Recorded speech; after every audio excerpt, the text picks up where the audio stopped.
সিকান্দার রাজার ইমানের কাছে অনেকের ইমান আমরা হেরে গেছি।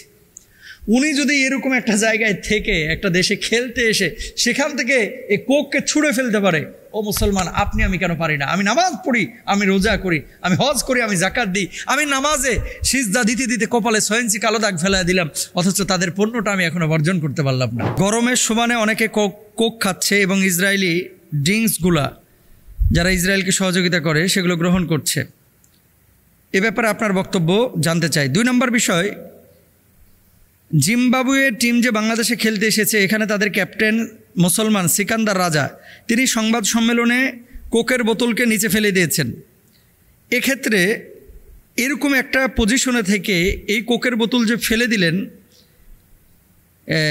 মানে ফিলিস্তিনের পক্ষাবলম্বন করে বা ইসরায়েলি পণ্যকে নেগলেক্ট করে, যদি এমনটাই হয়ে থাকে তাহলে তিনি সওয়াব পাবেন কিনা?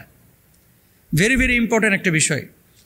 অনেকে আপনারা ক্রিকেট খেলা দেখবেন যে ওই যে পত্রপত্রিকায় দেয়, ওই যে আইপিএল খেললো কি মুস্তাফিজ, পত্রিকায় দেখলাম তিনি মদের লোগো নাকি জার্সিতে ইউজ করেন নাই, প্রশংসার দাবি রাখে এই ধরনের সিদ্ধান্তগুলো। মঈন আলী তিনিও নাকি মদের লোগো ব্যবহার করেন নাই।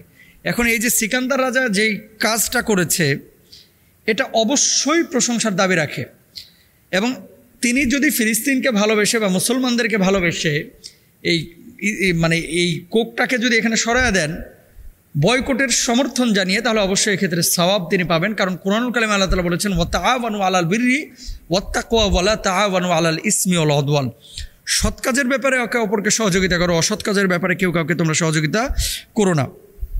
প্রথম যে অংশটা আমাদের এই ভাই প্রশ্নটি করেছিলেন, এই যে গরম চলতেছে, যে সমস্ত দোকানগুলোতে বাংলাদেশি ড্রিঙ্কস ছাড়া অন্যান্য এই ড্রিঙ্কসগুলো, আমি ওই ড্রিঙ্কসগুলোর নাম নিয়ে আবার তাদেরকে ব্র্যান্ডিং করতে যাচ্ছি না, যেই মুসলমানরা এই যে রোদের প্রখরতায় কষ্ট পেয়ে আপনারা ড্রিঙ্কস করছেন অথবা আপনারা এই কোল্ড ড্রিঙ্কস গিলছেন, পেটের মধ্যে দিচ্ছেন, উদরপূর্তি করছেন, আমার কাছে মনে হয় যে এই ধরনের পণ্যগুলো যারা গ্রহণ করছেন তারা আমাদের মুসলমানদের সাথে গাদ্দারি বেঈমানি করছেন। আপনার ছেলে, ছোট ছেলে, ধরেন আপনার ছেলের বয়স 4 বছর বা 5 বছর, এই ছেলেটাকে আপনি যেমন ভালোবাসেন, একজন ফিলিস্তিনি বাবা তার ছেলেটাকে তেমনই ভালোবাসে। আপনি একটা পণ্য কিনে এই পণ্যের একটা টাকা যদি আপনার শত্রুর কাছে যায়, আপনি জানেন যে আমার এই টাকাটা আমার শত্রুর কাছে গিয়ে এই শত্রু আবার আমার ছেলের বুকে গুলি চালাবে পিস্তল কিনে, তাহলে কোনো বাবা কিন্তু, পাগল বাবাও এ কাজ করবে না যে শত্রুর ওই পণ্য কিনে আমার ছেলের বুকে যে গুলি চালাক, এই সুযোগ কিন্তু কোনো পাগল বাবাও দেবে না। কিন্তু আমাদের বাংলাদেশে কি হচ্ছে? আমার ভাইয়েরা আলহামদুলিল্লাহ অনেকেই কিন্তু এই পণ্যগুলো গ্রহণ করেন না, আলহামদুলিল্লাহ সুম্মা আলহামদুলিল্লাহ। আরেকটা নিউজ দিয়ে আপনাদেরকে, KFC গোটা বিশ্বে কিন্তু ধরা খাইছে, বিশেষ করে মুসলিম বিশ্বে। অলরেডি আমি দেখলাম যে 116টা না কয়টা শাখা, তাদের বড় বড় শাখা যেগুলো ইন্টারন্যাশনাল অঙ্গনে, এই সমস্ত শাখাগুলো বন্ধ হয়ে গেছে, ধরা খেয়েছে মুসলমানদের বয়কটের কারণে। এখন আপনি আপনার ইমানি দায়িত্ব পালন করছেন কিনা? আপনি ইমানি দায়িত্ব পালন করছেন কিনা? ভাই, অবলিক পণ্য আছে, কেন আপনি গ্রহণ করতে যাচ্ছেন? আপনি ওই ডিটারজেন্ট পাউডার খুঁজতে গেছেন বাজারে, আপনি দেখছেন এখানে বাংলাদেশি পণ্য আছে, ডিটারজেন্ট পাউডার, তা আপনি সেটা গ্রহণ করেন, ওটা গ্রহণ করছেন না কেন? আপনি বাংলাদেশি পণ্য গ্রহণ না করে যদি ওদের পণ্য গ্রহণ করেন, জানতে হবে যে ইসরায়েলকে আপনি পরোক্ষভাবে সহযোগিতা করছেন, প্রত্যক্ষভাবে সহযোগিতা করছেন। এটা মুমিনের উচিত না ভাই। আপনি আপনার সন্তানকে যেমন সেভ করতে যাচ্ছেন, ইসলাম কি বলে? আল মুসলিম আখুল মুসলিম। ইসলাম কি বলে? ইন্নামাল মুমিনুনা ইখওয়া। মুসলমান মুসলমানের ভাই। ইসলাম বলে মুমিন মুমিনের ভাই। ইসলাম বলে আল মুসলিমু কাজাসাদিন ওয়াহিদ। সারা পৃথিবীর মুসলমানরা হচ্ছে একটা দেহের মতো।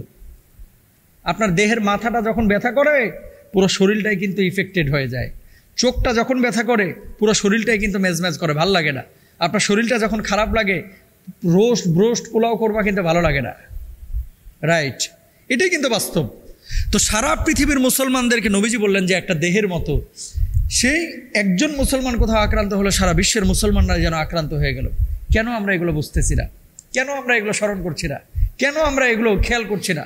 আজকে মুসলমানরা যারা এই কাজগুলো আমরা করছি, বুঝে হোক না বুঝে হোক ভাই, অন্যায় করতেছি। সিকান্দার রাজার ইমানের কাছে অনেকের ইমান আমরা হেরে গেছি। উনি যদি এরকম একটা জায়গায় থেকে একটা দেশে খেলতে এসে সেখান থেকে এই কোককে ছুঁড়ে ফেলতে পারে, ও মুসলমান আপনি আমি কেন পারি না? আমি নামাজ পড়ি, আমি রোজা করি, আমি হজ করি, আমি জাকাত দিই, আমি নামাজে সিজদা দিতে দিতে কপালে 6 ইঞ্চি কালো দাগ ফেলাই দিলাম, অথচ তাদের পণ্যটা আমি এখনো বর্জন করতে পারলাম না। নিজের বিবেককে একটু জিজ্ঞেস করেন, নিজের বিবেককে জিজ্ঞেস করেন। খাইতেছেন কোক, কানে আবার ফিলিস্তিনের ভালোবাসার গান, খাইতেছেন কোক, অন্তরে আবার মানে ফিলিস্তিনের মুক্তি কামনা করতেছেন। তার মানে কি? তার মানেটা কি? আপনি সহযোগিতা করতেছেন। আল্লাহ তাআলা আমাদেরকে বোঝার তৌফিক দান করুন। যে বোন প্রশ্নটি করেছেন, খুব সুন্দর প্রশ্ন করেছেন, তাকেও জাযাকাল্লাহ।